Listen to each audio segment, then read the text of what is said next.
How you doing? I'm Kevin O'Hara for alcoholmastery.com.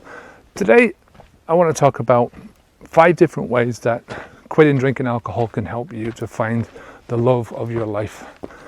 The first one is so obvious, right? It's that quitting drinking alcohol is going to get rid of the beer goggles, right? It's going to get rid of the influence of the alcohol influence over your decisions, about your choices. And alcohol, whether you're drinking it or afterwards, when your mind is just fogged up with the consequences of the drinking. I'm not just talking about the hangover, I'm talking about how alcohol affects your brain for days, maybe weeks after you've stopped drinking, or after you've had that drink, after you've gone through a session. That is a form of beer goggles, right? It's a form of looking through your particular rosé coloured lens at the world that is out of focus because of your drinking, that is fogged up because of your drinking, that is persistently and perpetually the same because of your drinking, right? And when you stop drinking, you take away all that and you start seeing things clearly. How many mistakes have people made in relationships because of their drinking? How many times has somebody, if people gone out, met somebody while they were out drinking and thought that they'd fallen in love with somebody who wasn't really the person that they thought they were, and vice versa, that they weren't the person that the other person thought they were either, So that's the first thing, is that you'll get rid of the beer goggles. Number 2 is that when you stop drinking, when you stop poisoning yourself, right, it shows that you care about yourself. It shows that you're serious about the person that you are, that you're serious about your life, you're serious about your living your life, especially when you explain it to somebody, why you're doing it and the reasons behind it. And I'm not talking about, I quit drinking because I was drinking too much.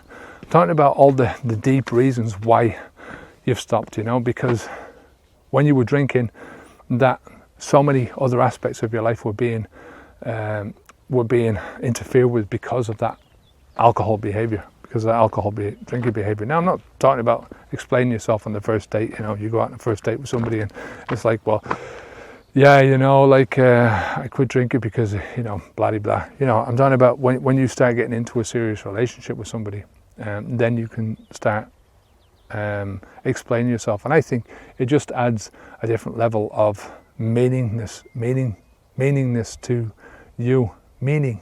It adds a different level of meaning to you as a person, it just, you know yourself, right? When you're not escaping from reality by going into this instant gratification mode and disappearing down into the wine glass, you get time to be on your own, to think on your own. And I'm telling you, this is an uncomfortable place to be at first.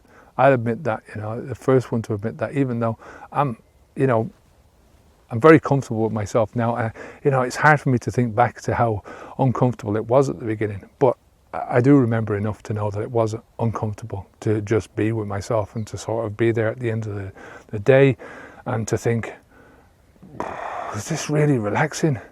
Oh God, normally at this stage I'd be getting obliterated, and that's what I want to do now, and I can't, and what do I do? And and eventually you start to get a bit more comfortable being in your own skin, being with yourself, and it shows. It always shows. It comes out of you. It starts to become a part of your personality. Part of my personality before I stopped drinking was I was a drinker. I believed that about myself. I said it to other people. I had my favorite drink, my favorite place in the bar to sit. I had my favorite way of drinking. When somebody say to me, Jesus, you drank that pint of Guinness fast, I say, well, that's just the way I always do that with the first pint. I nearly always order 2 pints and get the first one down as quick as I can because it's so nice to get it down. And you make excuses and you believe those excuses. Like I say, it becomes a part of your personality, of who you are. And after you stop drinking, that discomfort turns into comfort, and it starts to become a part of who you are, and as I say, it shows to other people. So so I think that's really going to shine out in you, you know what I mean? And that brings me to the third thing, is that when you stop drinking alcohol, you all of a sudden start to become the person who is you, right? Now, you might not know who that person is at the beginning. I didn't, right? It's very difficult. As I say, you're uncomfortable in your own skin. You're uncomfortable being the person that you are, because you're so used to being this other person and doing this other thing in your life that it's very difficult to all of a sudden snap into a different way of living. And that's really what you're being asked to do. Stop drinking now, and then tomorrow you are a different person altogether, right? And that's not easy to do, but eventually over time that comes about, right? The real person who you are, once you get rid of all this extraneous behavior, once you get rid of all the bullshit that's stopping you from being the person that you are, you become yourself, and you get confidence in that, you know? It's a step-by-step process like everything else, but you get confidence and you get self-belief, and again, that is something that comes out and shines in your personality, and people are attracted to that, you know? Number 4 of this is that when you start being yourself, when you start dating and you're going out and looking for a date, you're much more likely to find somebody and to look for somebody who is like yourself, right? Who is a non-drinker, right? If I had to date again, if I was single now, that's certainly one of the first things that I'd be looking for, would be somebody who was a non-drinker, somebody who shared a lot of the passions that I share now about my life, right? You don't have to share everything, but, like, as with everything else, you're attracted by like-minded people. And I think once you are on that wavelength, you're sort of being yourself, you're much more likely to find somebody who is being themselves as well, who is themselves because they don't drink, because they don't have that kind of a need of a crutch in their lives.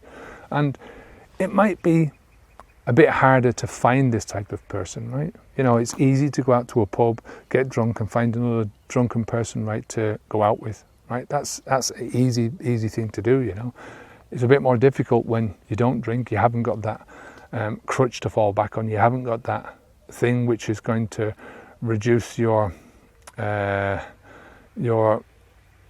uptightness. You haven't got any of that behind you, so all you've got to do is rely on yourself. And as I say, it takes a bit more hard work, but it's worth it. At the end of the day, it's all worth it. And finally, I think one of the most important parts of this, for me anyway, I'm with somebody. I think it opens your eyes up to the people around you more than ever before. I think drinking alcohol is just such a selfish behavior to do, because the more you drink, the more into yourself you get, the more into yourself you get, the more selfish you become, and the more sort of introverted, and people say it's a social way of doing things, but I don't believe that. So for me, I started finding the person that I wanted to spend the rest of my life with the person that I was already with, and before I stopped drinking, I was questioning my relationship.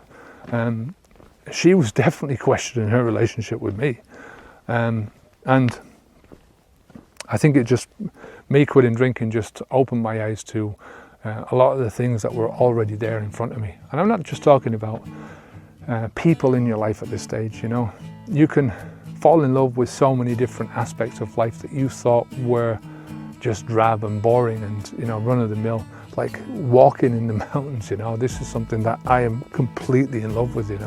And although I did it before, it was something that I did to freshen myself up sometimes, or it wasn't with the same passion that I do now. And I found so many different things in my life that I look on now with just through different eyes. So that's a bit of a rambling one. I'll leave it there. Until next time, I'm Kevin O'Hara for alcoholmastery.com. Take care of yourself. Take care of the people in your life. Stay safe. Onwards and upwards. Good luck.